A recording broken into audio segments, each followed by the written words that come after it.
Hi everybody, I'm Bill Sanders and this is Watch Art Sci, the art and science of watch collection. Today what I want to do, I want to take a look at some watches from all walks of life. In other words, from all over some of them are bargain basement ones and other ones are really great watches but at great prices. But the grader is a little higher sometimes. So this is a mix of watches I just like. And let's go take a look at them real quickly. The first one is the Piaget Polo S. I've always liked this watch. It's sort of an interesting thing. A lot of time people say, oh, well, they copied so-and-so. Piaget Polo say, oh, well, they must have copied Patek Philippe's Aquanaut. And so what I did, I looked up the designer. Now, first of all, the Polo S, the original Polo S, was designed by Yves Piaget, nobody else. And the Patek Philippe Aquanaut was designed by, with my surprise, was Laurent Fleurier. A lot of people think they were both designed by Gerald Junta. They weren't. There was Junta's influence, yes. But he didn't design them. So there. Anyway, this, by the way, too, the original Piaget Polo was designed by Yves Piaget. This is, I think it was in 2016 or thereabouts. This newer one came out, and people at Piaget did all of the design work. Okay, enough of that. I just think it's a cool watch. I found one on eBay for $6,430. I like the looks of it. If you like the looks of a Patek Philippe Aquanaut, the best deal I could find on that was $42,832. So, anyway, this is a good-looking, to me, luxury sports watch, and it's more affordable than some of these others. I found this one on eBay. The MSRP was $14,500, so that was a pretty good buy. Now the next one, I've talked a lot about Chaumet dandies. I have one. I have the dandy open face with the patent leather strap on it. Well, the name dandy probably gets in its way more than anything else, but what a great watch. A friend of mine, I told him about it and finally browbeat the guy. So he got one. He loves it. I mean, this is just a regular dandy. So there's one that was called a Chaumet Dandy GMT. And he got that. Now the one he got is up in the upper right-hand corner. That's the actual picture of the one my friend got, because I said I wanted to show off the bracelet with they sort of have that asymmetric double line going down. On my patent leather one, it has this sort of double line of silk runners on it. Okay, now he got it. This one is listed for $1,854, and the one he got it on Chrono 24 for $1,400. So there's some negotiation room around there. The one on the left I found on Chrono 24 for $2,136. I think it was on Chrono 24. Could have been eBay. Now another watch I found that I really liked is the Chaumet Regulator Dandy.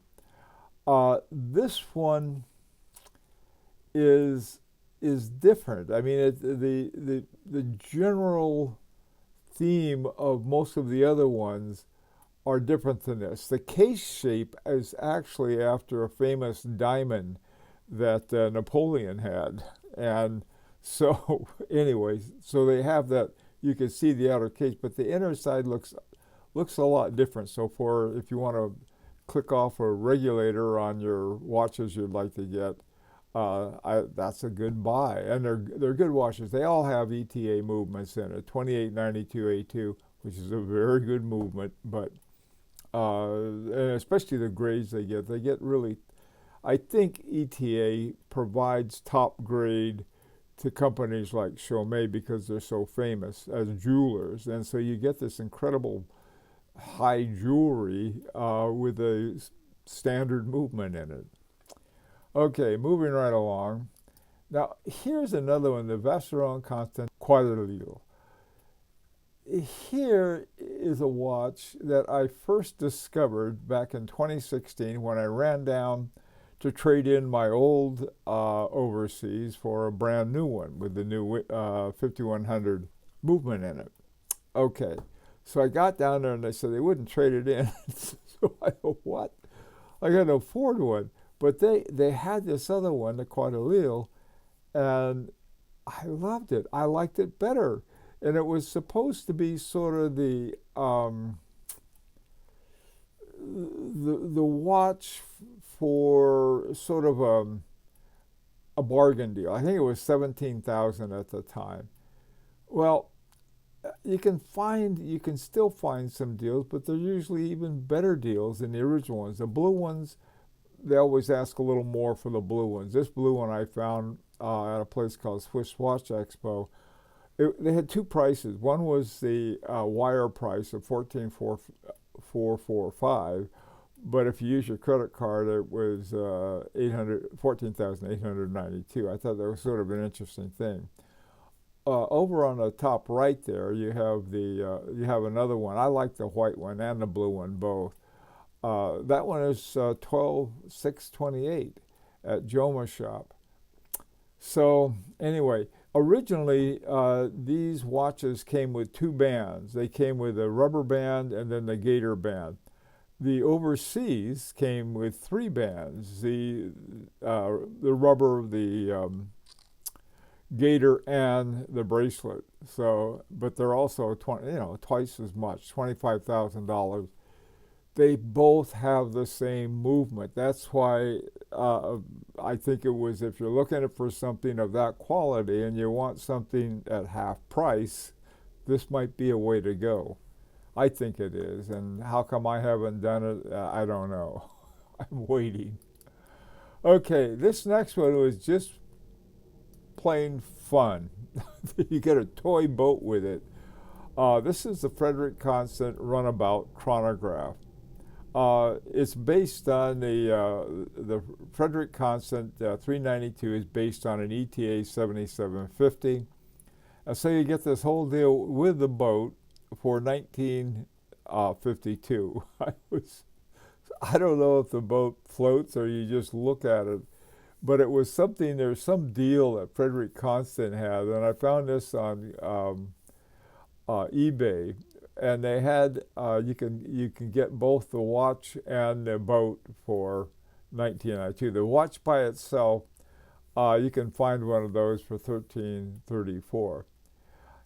I'm not into chronographs, but what I've heard about Frederique Constant, they're good watches. I mean, a 7750 is a very good standard chronograph. But if you like boats, here's when you get them both together. Now, this next one is an older Glashutte original. It's called the Quai, and as just a really nice dress watch without going crazy. 36 by 49, so it's a good size. It's got a nice movement. This is before they started stuffing silicone hairsprings in it. This one I found for $35.62. This is sort of like what I call a Madison Avenue watch, sort of a Madman's. This is great big date on it. The Caliber 100-03. This is a Glashutte original in-house movement, and the big date. Just a nice watch. Why pay $10,000 for one that's about the same? I don't know. I think this is a good buy. Now, this next watch is actually they ended up with two watches. I've known some people who have a Montblanc Nicholas Resuscic. This is a caliber of a Montblanc caliber of R200. 4 hertz, 72-hour reserve automatic. And it's just a cool watch. It's got a mono pusher chronograph movement in it. Just a plain neat watch, 2880. And this is one like I've seen around, and people who have them just love them. So I thought I'll look around and see what I can find. And that was the best deal I could find. Doesn't mean you can't find something better. By the way, too, all of these make an offer. Now, this next one that I have with it is another Montblanc. It's called the Montblanc Star World Time GMT Automatic. It's got a caliber MB 4810/405, which is the ETA value 7753, automatic, and so forth. The big thing about this watch, though, is that it won a Grand Prix award back in 2011. It won a Grand Prix award for the Petite Aiguille. And, for a little, world timer, 1740, and then it says, make an offer, make an offer. I'd say, offer 1,200 and see what happens. I would probably accept if you want it. Now this next one is one that another one I really like. This is old school. It's like around 2000.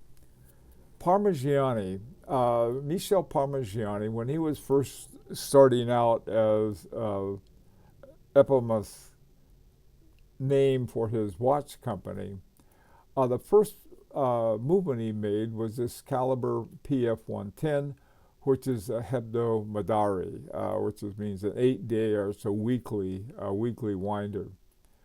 Beautiful, beautiful watch called Ionica. Now, the Ionica, later on, they started calling them the Toric. I don't know why, but that was what they decided. We're not going to call it the Ionic anymore. It's going to be the Toric. That movement, the caliber PF 110, has been in really great watches. I have my Ovale, which is now in a bank vault, so keeping it safe. That watch is, and that movement is it's amazing movement. There's a picture of it. The only problem with it, it's got these giant covers on it, these big plates, and you can't see all of the elements of the movement. But this I thought was a heck of a good deal. It's in white gold. Now I know that 18,850 sounds like a lot, but it was one of those things, OBO, or best offer. I don't know, man. I tell you, this is another really tempting, very tempting watch. You don't find a lot of these. They've got it down for 18,850. Try 14 or 15 as an offer. See what happens. Who knows? It's a wonderful watch. Okay, now finally, the final one is another one that is great fun, and it's a so complicated history to it. This particular one in gold, I found on Chrono 24 for 14,464. If you look at I put a view of the movement. Now the movement that you're looking at is really the Jean-Marc Viderex module, the Agenor module.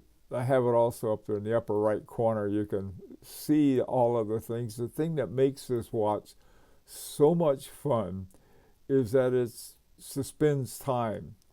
Basically what happens if you push one of the buttons, the two arms go up to the 12 and sort of disappear.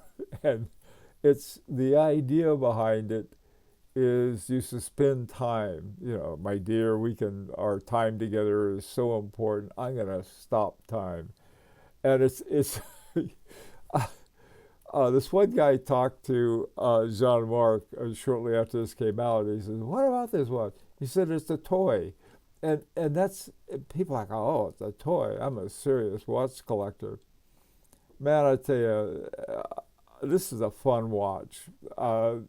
If you can find a better deal on that, but this would be one I'd like to have. Here's the surprising part. In 2011, it won the Men's Watch Award.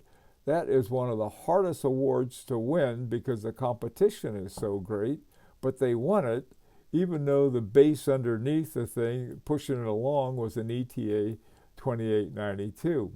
The Agenor module, I think, had a lot to do with it. What a watch. Now, later on, they came out with another version of it.